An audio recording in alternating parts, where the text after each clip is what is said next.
Hola a todos y bienvenidos a esta clase magistral. Hoy nos metemos de lleno en un análisis visual exhaustivo sobre una de las infraestructuras antiguas más sofisticadas de todo el planeta. Y ojo, no estamos aquí para hacer un simple repaso por encima, ¿eh?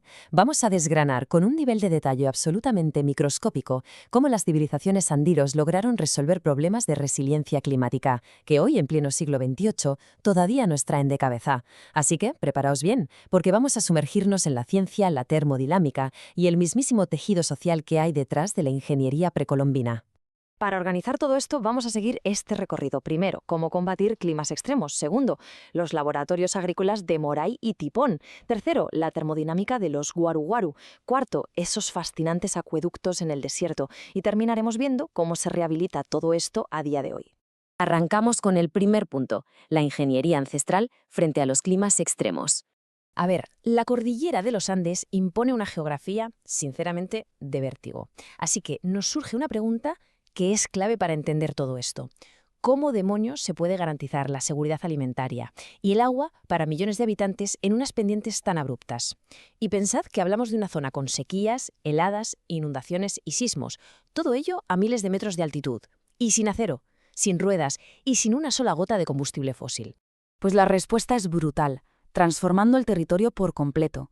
Donde un ingeniero agrónomo de hoy vería una ladera inútil o estéril, los antiguos peruanos vieron una oportunidad y crearon inmensos paisajes antropogénicos.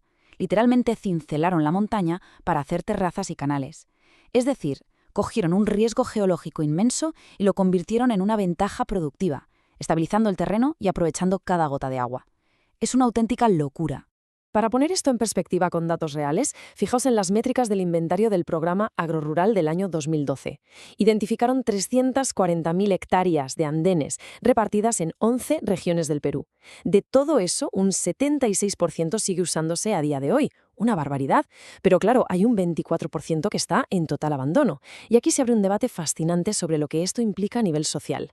Dejar que una cuarta parte de esta infraestructura clave se venga abajo nos muestra un choque muy duro, el de la agricultura de subsistencia frente a la migración masiva a las ciudades. Es decir, vemos cómo el abandono demográfico choca frontalmente con un sistema que fue diseñado para durar milenios. Pasamos al punto 2, Moray y Tipón, auténticos laboratorios agrícolas. Si nos adentramos en el Valle Sagrado, nos damos cuenta de que esta ingeniería no era solo para sobrevivir, era ciencia en estado puro.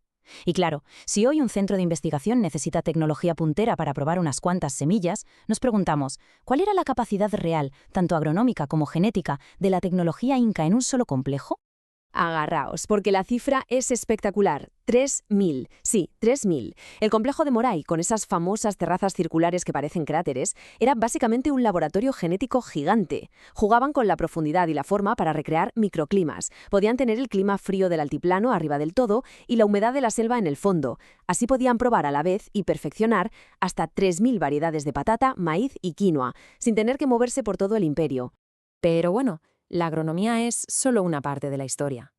Paralelamente, tenían un dominio absoluto de la dinámica de fluidos, y Tipón es el ejemplo perfecto de esto. Si miramos con lupa cómo lo construyeron, te das cuenta de que no hacían zanjas y ya está. Calculaban al milímetro el ancho y la profundidad de estos canales de piedra. Ajustaban la pendiente a propósito. Flujo lento donde había cultivos y caídas súper rápidas en las zonas ceremoniales. Fijaos en estos detalles que resumen su nivel técnico.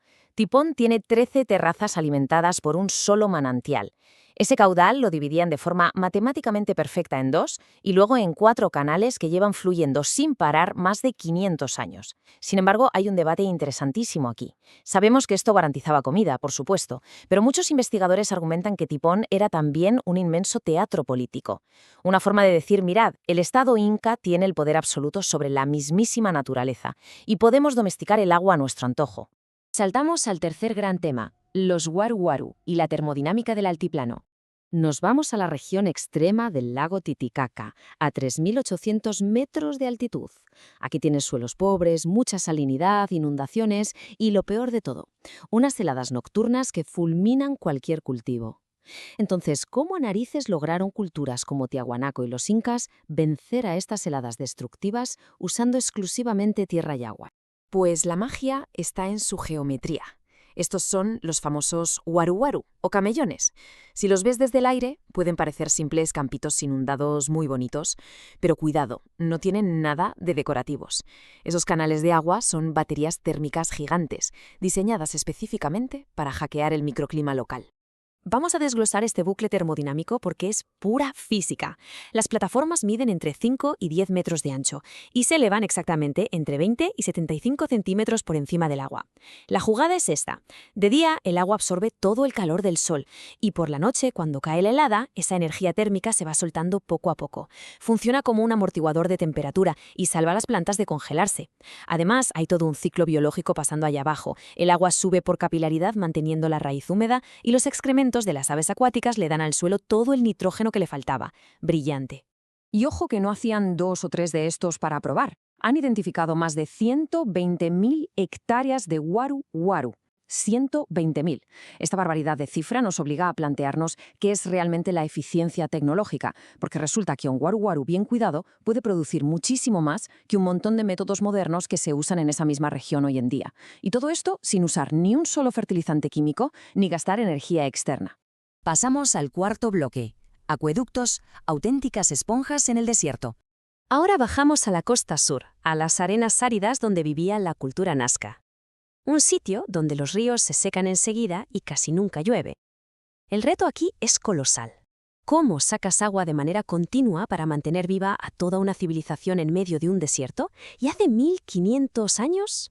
Me encanta la frase que usan las fuentes para describir esto. Dicen que es una gigantesca esponja de piedra recolectando el caudal gota a gota. Y es 100% literal. Olvidaos de la típica tubería cerrada. Lo que hicieron los Nazca fue construir estructuras porosas con piedras, pero sin usar ni gota de mortero o argamasa. De esta forma, el agua que suda al subsuelo se cuela por los laterales hacia los canales. Convirtieron kilómetros de subsuelo en una esponja inmensa que filtra agua constantemente.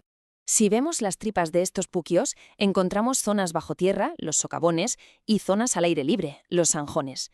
Pero la obra maestra aquí son los respiraderos en forma de espiral o chimeneas helicoidales, que ponían cada 50 o 100 metros. Y esa espiral no es por hacerlo bonito, está pensada para que no colapsen cuando hay terremotos. Disipan la energía sísmica y además dejaban bajar a la gente a limpiar el canal.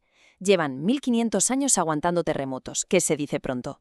Si pensamos en las implicaciones sociales de esto, mantener esta red exigía una organización comunitaria brutal.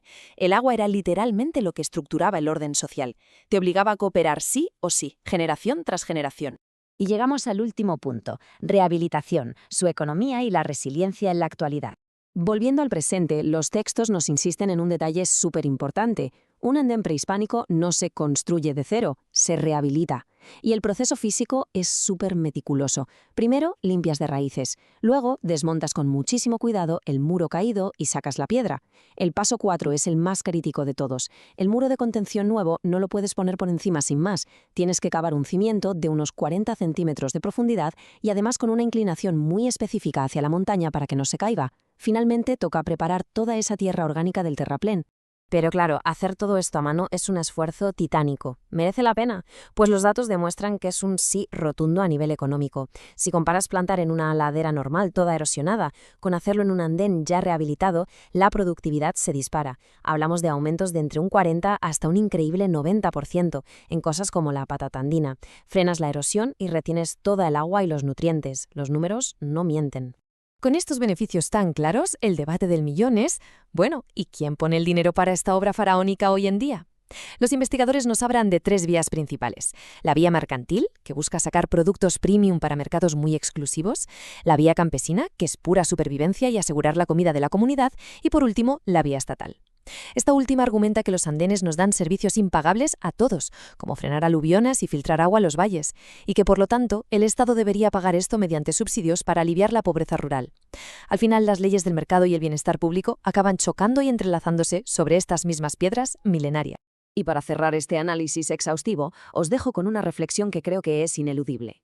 Hoy estamos en plena crisis climática, dándonos cabezazos para inventar modelos súper experimentales contra las sequías, la erosión o las heladas. Y resulta que, justo ahí, en los Andes, tenemos una tecnología más que probada que no solo sobrevivió al paso del tiempo, sino que prosperó, llevando la geografía al límite.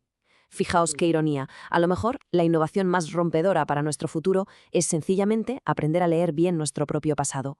Hasta el próximo análisis, seguid preguntándose el porqué de las cosas.